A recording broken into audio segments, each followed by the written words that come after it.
Anda menyaksikan Breaking News Kompas TV, Saudara, terkait dengan longsor yang terjadi di Cilacap, Jawa Tengah. Hingga saat ini, Saudara, pencarian korban bencana longsor ini masih terus dilakukan oleh tim SAR gabungan dan telah memasuki hari kelima. Sebelumnya, ini Kasih Operasi dan Siaga Kantor SAR Cilacap menyebutkan bahwa ini pencarian hari ini mengutamakan operasi pencarian difokuskan di 4 titik pencarian yang berada di 2 sektor.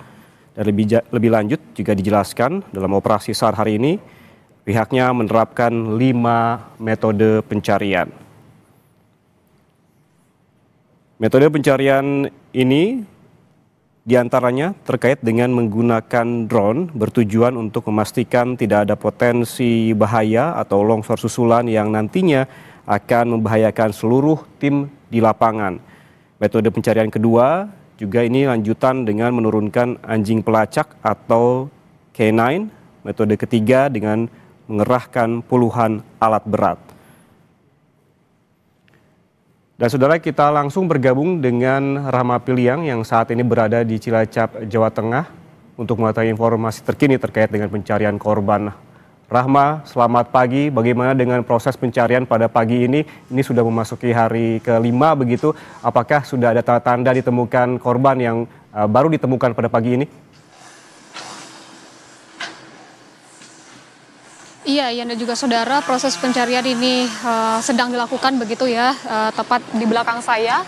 Memang ini ada satu titik yang menjadi fokus juga dari tim SAR gabungan untuk mencari korban, yang dimana memang hari kelima ini masih ada 10 orang yang masih dalam pencarian. Tadi kami sempat bertanya begitu ya, kenapa di titik ini dilakukan pencarian, karena diduga di sini ada rumah yang masih tertimbun dari tanah longsor begitu ya. Dan juga Saudara, untuk lebih lengkapnya akan ditunjukkan oleh juru kamera Kompas TV Bimo Wicaksana. Ini lokasi di salah satu titik yang menjadi fokus tim SAR gabungan untuk mencari korban yang masih hilang. Tadi kami melihat begitu ya, selain menggali begitu ya, tim SAR juga menemukan ada barang-barang milik korban di lokasi tempat eskavator atau alat berat ini menggali tanah ya, dan juga Saudara. Dan kalau kami melihat begitu dan juga apa yang disampaikan oleh tim SAR gabungan untuk fokus pencarian di hari kelima ini ada di 4 titik, yaitu ada di work site A1, ini fokus mencari 1 korban, dan juga ada di work site A2, fokusnya mencari 3 korban, begitu juga di work site B1 dan B2, fokus masing-masing ini mencari 3 korban, di mana di hari ke-10 ini tim SAR gabungan memfokuskan untuk mencari 10 korban yang masih hilang atau dalam pencarian begitu, di mana kalau untuk korban dari longsor Majenang ini ada 46 orang, 23 orangnya dinyatakan selamat dan sudah mendapatkan perawatan di rumah sakit, dan 23 lainnya ini 10-nya masih dalam pencarian, dan 13-nya kemarin ini sudah ditemukan di proses pencarian hingga hari keempat kemarin, Ian dan juga Saudara. Dan hingga saat ini memang proses pencarian ini masih dilakukan, belum ada tanda-tanda begitu ya, apakah tanda-tanda ditemukannya korban begitu atau tidak. Namun proses pencarian masih dilakukan. Kita melihat pencariannya tidak hanya menggunakan eskavator begitu, Ian dan juga Saudara, tapi juga menggunakan alat-alat lainnya seperti menggunakan cangkul dan juga bantuan dari manusia begitu, Ian dan juga Saudara. Sebelumnya juga untuk memastikan bagaimana dengan amannya atau tidak dari lokasi longsor ini, tim SAR juga menerbangkan drone untuk memastikan dan memetakan begitu ya lokasi-lokasinya, serta juga mengantisipasi jika adanya longsor susulan atau ada banjir bandang dari longsoran ini. Dari tim SAR gabungan begitu melalui BPBD ini maksud kami dari BNPB ini melakukan modifikasi cuaca, dan dapat dipantau juga Ian dan juga Saudara, di pukul 9:30 ini terlihat cerah begitu, tidak turun hujan. Ini berarti modifikasi cuaca ini sudah berlangsung dan juga sudah berhasil, dan diharapkan tidak menjadi kendala begitu untuk pencarian korban di hari kelima ini, mengingat salah satu tantangan atau kendala dalam pencarian korban longsor di Majenang ini adalah cuaca yang ekstrim, Ian. Nah, karena kalau kami pantau dari hari ketiga pencarian begitu, di siang hari ini masih turun hujan dan harus menghentikan dari tim SAR gabungan untuk melakukan operasi pencarian. Inilah yang menjadi kendala begitu ya.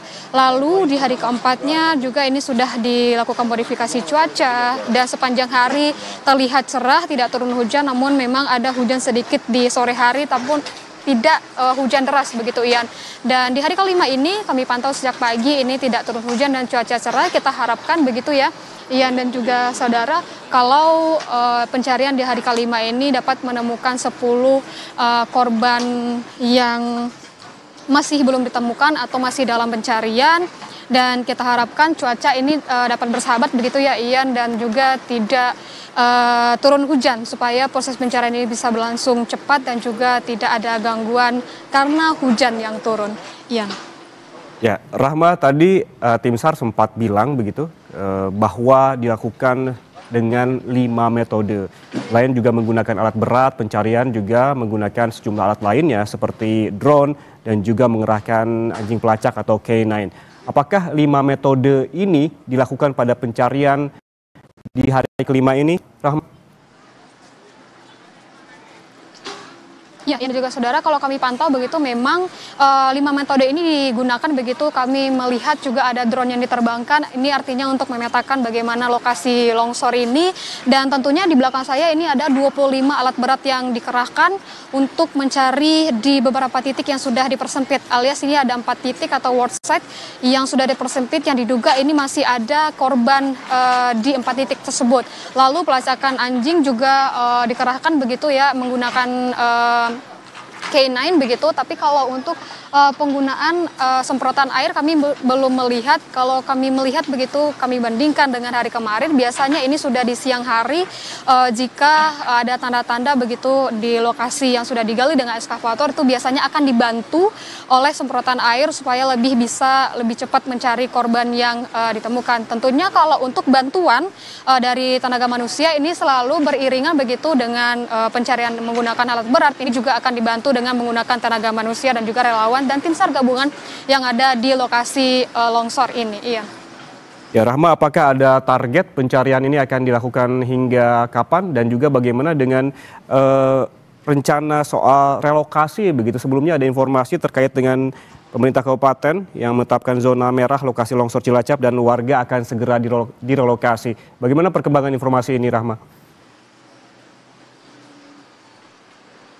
Ya, kalau terkait dengan relokasi ya, kemarin dari Gubernur Jawa Tengah ini juga sudah menyebutkan bahwa dari pemerintah Kabupaten Majenang ini sudah menyiapkan tanah seluas 3,5 hektar, dan juga dari pemerintah juga akan menggelontorkan uang untuk relokasi warga-warga yang terdampak, baik itu yang menjadi korban begitu, yang rumahnya tertimbun longsor maupun di sekitar. Karena kalau dari kemarin juga hasil dari rapat evaluasi begitu ya, dari tim SAR gabungan dan juga ada peneliti dari UGM menyebutkan kalau untuk di daerah ini memang rawan, ya, dan juga saudara, maka ada anjuran atau diharapkan begitu ya dari warga yang jaraknya sekitar 2 km dari longsoran ini agar direlokasi dan dievakuasi ke tempat yang lebih aman begitu, Ian dan juga saudara.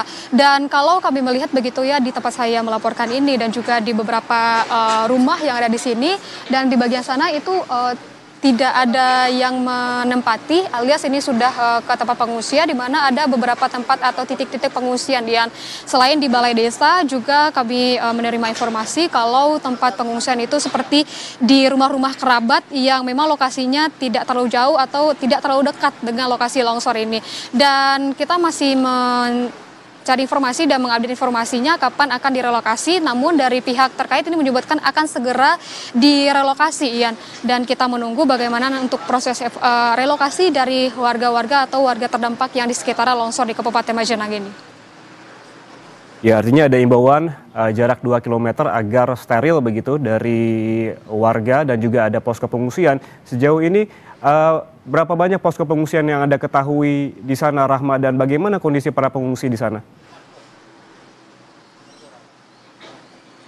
Ya, kalau untuk posko pengungsian begitu yang disediakan adalah di salah satunya di Balai Desa, begitu juga ada posko-posko yang didirikan oleh kementerian begitu kemarin dari di Kementerian Sosial ini sudah mendirikan posko sekaligus ada juga dapur umumnya begitu ya.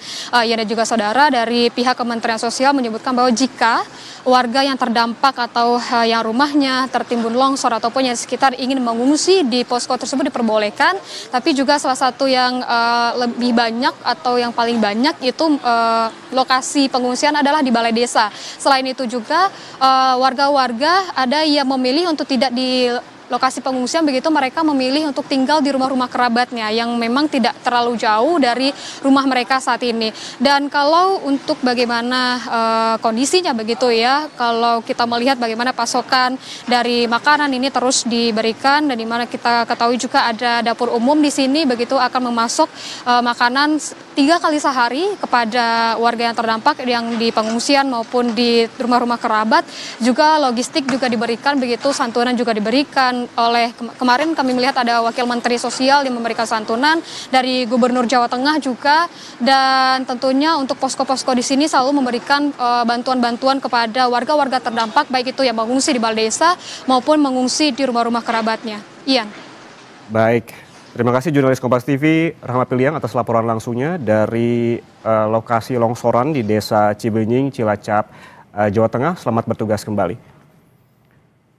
Saudara, kita beralih ke Bayu Nur Sasongko, jurnalis Kompas TV yang saat ini berada di kawasan pengungsian di Balai Desa. Bayu, selamat pagi. Bagaimana kondisi para pengungsi di sana? Apakah kebutuhan para pengungsi sudah tercukupi?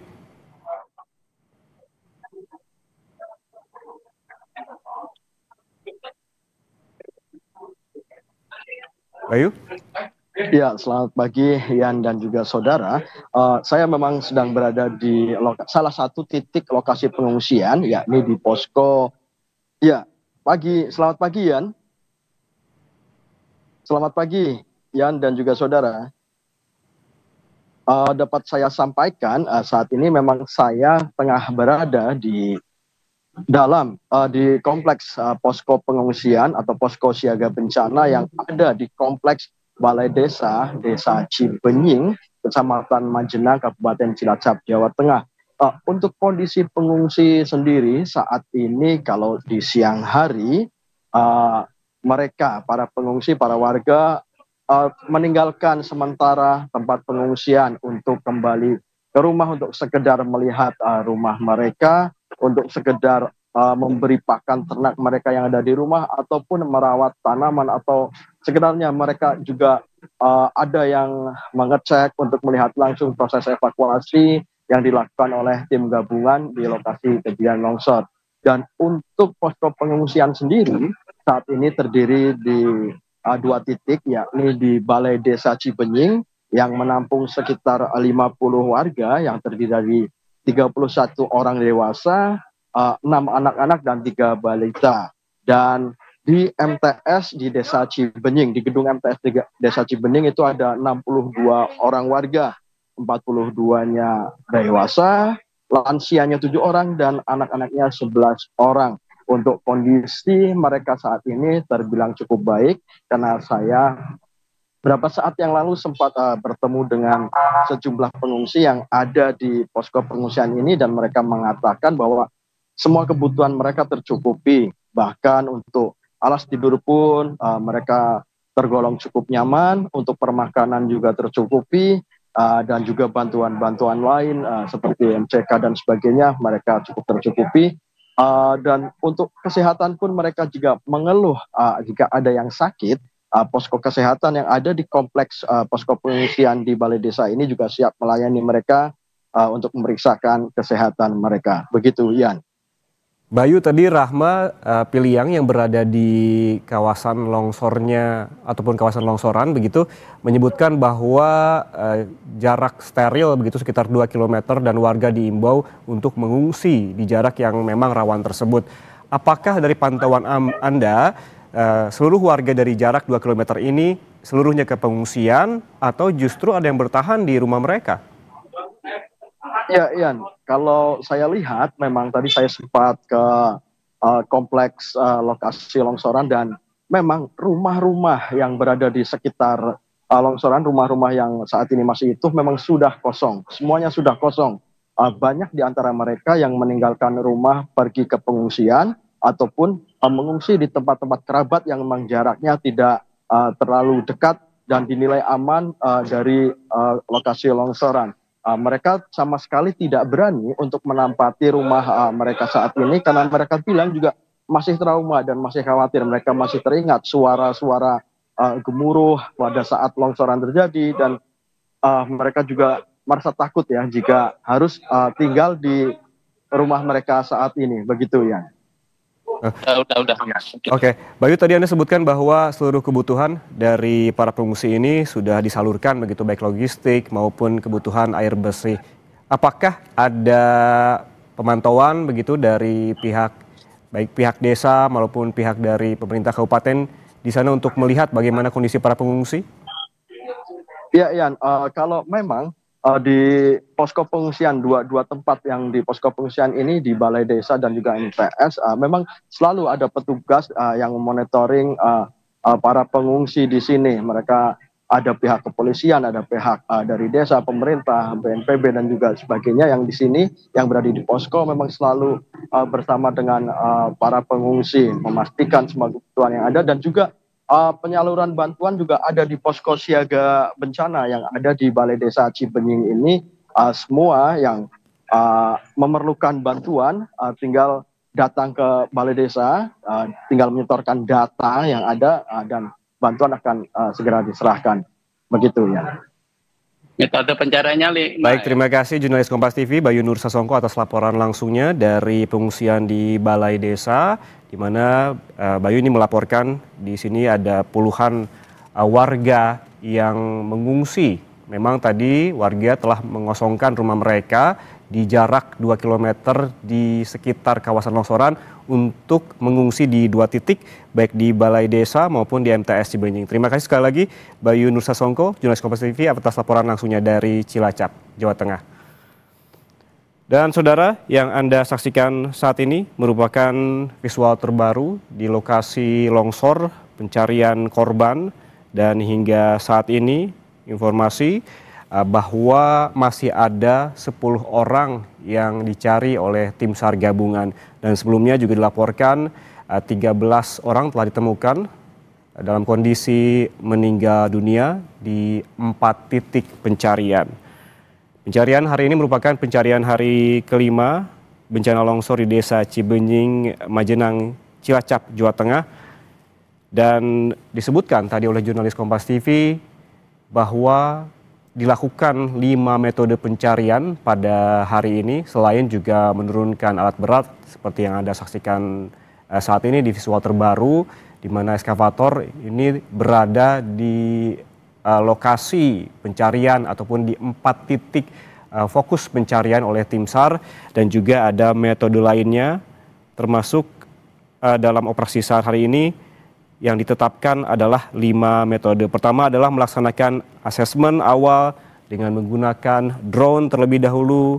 Hal ini, saudara, bertujuan untuk memastikan tidak adanya potensi bahaya atau longsor susulan yang nantinya akan membahayakan seluruh tim di lapangan. Sementara itu, metode lainnya yang juga digunakan pada pencarian hari kelima ini oleh tim SAR adalah dengan menurunkan anjing pelacak atau K9. Seperti yang tadi kita sempat lihat, ada sejumlah anjing pelacak yang diturunkan di 4 titik ini untuk mengetahui tepatnya di mana titik korban yang diduga tertimbun longsoran. Dan juga ada metode dengan mengerahkan puluhan alat berat yang seperti Anda saksikan saat ini. Dan terakhir juga menggunakan alat-alat ekstrikasi, yaitu baik modern maupun manual, untuk membantu mengurangi ataupun juga mengurai di celah-celah sempit yang tidak bisa digunakan alat berat.